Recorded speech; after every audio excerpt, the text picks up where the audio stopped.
We're going to have some words now from Samari, and I'm going to call her forward here, and it's for our moment, Let the Children Come.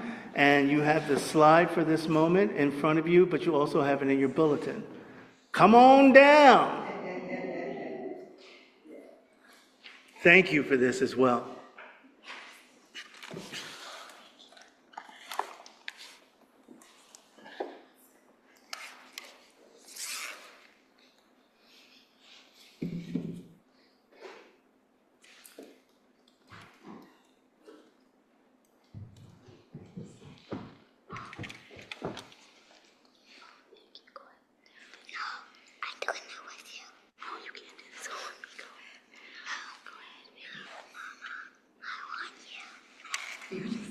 Okay, you won't leave me. So, all right. Good morning. Good morning. So I'm going to be reading from Ruth, chapter 1, just verses 15 through 17. Good? Better? Okay.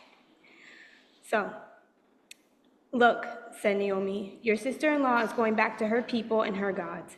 Go back with her.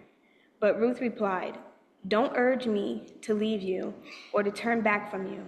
Where you go, I will go, and where you stay, I will stay. Your people will be my people, and your God, my God. Where you die, I will die, and there I will be buried. May the Lord deal with me, be it ever so severely, if even death separates you and me. So when Reverend McQueen told me that this Women's Day topic would be about Naomi and Ruth, I was excited. The first time I read Ruth, I thought, now Ruth is a real ride or die type of friend. I want a friend like that. And I saw myself in Ruth a little bit because we both suffered through loss. I lost my dad back in January of last year, and Ruth lost her husband. And we both lost our homes and followed women that we love after that loss. Ruth followed her mother-in-law, Naomi, to Bethlehem, and I followed after my sister and came to New York. Now, when I first read Ruth, I was still in my BC mindset, so me before Christ, my past life. And so I didn't realize how heavy what I had just read was. And so now that I've walked a little longer with Jesus, I've come to realize that I don't have a single friend like that. And not only that, but I don't have a single friend that I could say that to. But to be fair, I'm going through a phase in my life right now where I'm letting a lot of things go, including people, and I'm not really letting much in. I'm being very discerning with that. And right now I'm in the process of distancing myself from the woman that I love, that I followed out here. And the reason why is because even though we both believe in God, my walk is different from hers. And that doesn't mean that I don't love her, that I think I'm better than her in any type of way. But being equally yoked doesn't just apply to husbands and wives. That goes for our relationships as Christians, all of our relationships, even friendships. So who do you call your friend, and what do they believe in?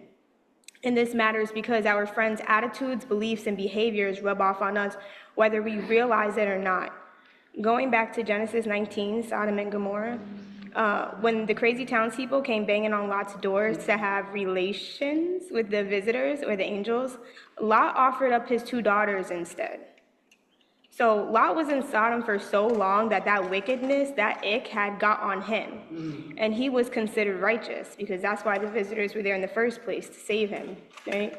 So going back to what Ruth said to Naomi, where you go, I will go, and where you stay, I will stay. Your people will be my people, and your God, my God.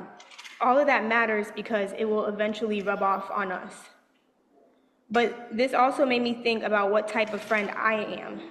So, because the same way other people's behaviors rub off on us, our behavior rubs off on them as well. And Ruth must have seen something in Naomi's household in those 10 years that not only got her to say what she said, which was a lot, that was deep, but for her to actually leave her homeland in Moab, her mother's house, everything she knew, and even the chance at remarrying, because that was a big deal back then, and to go to a land that she did not know.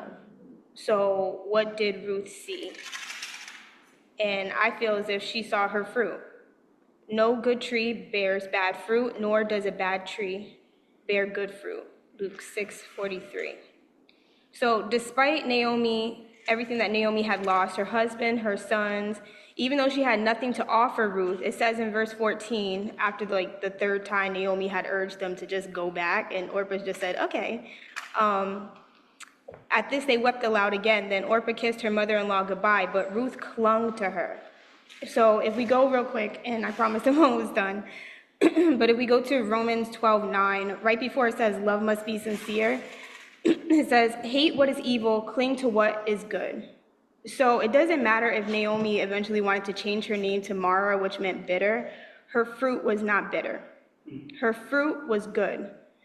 No good tree bears bad fruit, and that fruit, that good fruit, the fruit of the Spirit, is what Ruth had seen and clung to. So our goal as Christian women should be to be like Naomi, who even throughout challenges, devastation, and loss, bore good fruit. Fruit that others see and they say, I know what God they serve and I want to follow them. We should also be like Ruth, though, loyal, devoted, and loving friends. Now, Ruth said, may the Lord deal with me, be it ever so severely, if even death separates you and me. So that means she really loved Naomi. But I'm not riding or dying for anybody like that. I will ride for you, and I want you to live with me. Because everybody dies, we know that, but not everybody dies twice. And one of the first things I did when I came out of the darkness was to tell everyone that I loved about what Jesus did for me. And sharing Jesus with another woman is a great way to show your love for them and to be a good friend. Because when you love someone, you don't want to see them suffering or in pain at all. Not here, not now, not eternally. So thank you for letting me share with you this Women's Day here at St. James. Thank you again to Reverend McQueen for inviting me to speak today. It is a blessing and honor and a privilege to be in the company of such amazing, devoted, and beautiful women whose love for each other, this church, and the community is not only evident, but inspirational. May God continue to pour out his blessings on you and your family. Amen. Amen. And amen.